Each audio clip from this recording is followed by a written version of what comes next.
Սիրելի քաղաքացիներ, Հայաստանի Հանրապետության 3 միլիոն քաղաքացիներ։ Դուք երևի կամ ձեր մի մասը կամ գուցե մեծ մասը երևի չգիտի, որ Հայաստանի անկախացումից հետո հեծը պատկանել է ձեզ։ Բոլորիդ, 3 միլիոնիդ։ 2002 թվականին սակայն հայրմերը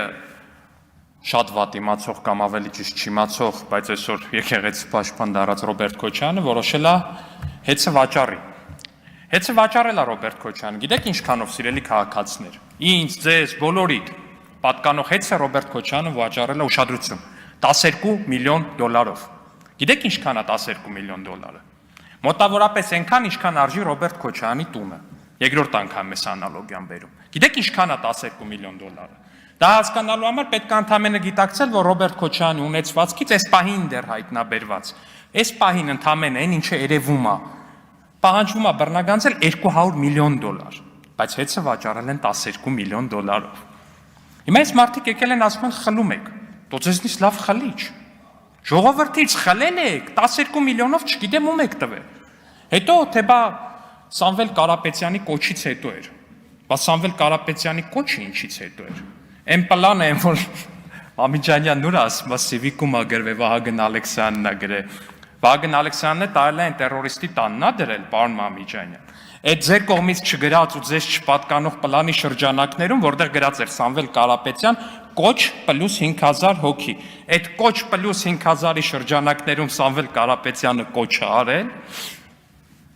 Ու հետո էլ ասում են այդ կոչը դարձավ պատճառ։ Այդ ձևերն էլ իդեպ, այդ պլանում շատ, մյուս պլանում էին արդեն, շատ լավ շարադրված, հոսանքի լարերը կտրել,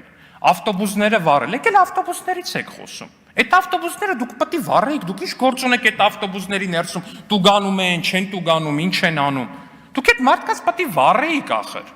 եկել է տուգանքի մատերիալ եք սարքում, մարդկանց խորովածացու էին սարքում ասենք, եկել է ասում է բան էիք սարքում, մարդկանց տուգանքի մատերիալ։ Իդեպ մի հետաքրքիր փաստ, սիրելի քաղաքացիներ, ըստ պարոն Մամիջանյանի իշխանությանը,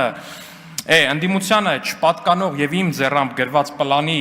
հակաճգնաժամային գլխի 3-րդ ենթակետի շրջանակներում, որտեղ գրված է. ինչ անել, եթե ձերբակալվի առանցքային դերակատարներից մեկը, կետ համար 1, միանգամից վերաուղղել ակտիվ ուժերը դեպի եվրոպական եւ ռուսական խորհրդարաններ։ Այսօր Իշխան Սաղաթելյանը գնացել է Բրյուսել հանդիպումներ ունենալու եվրոպական խորհրդարաններում։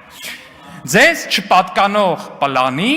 հակաճգնաժամային գլխի 3-րդ ենթակետի շրջանակներում։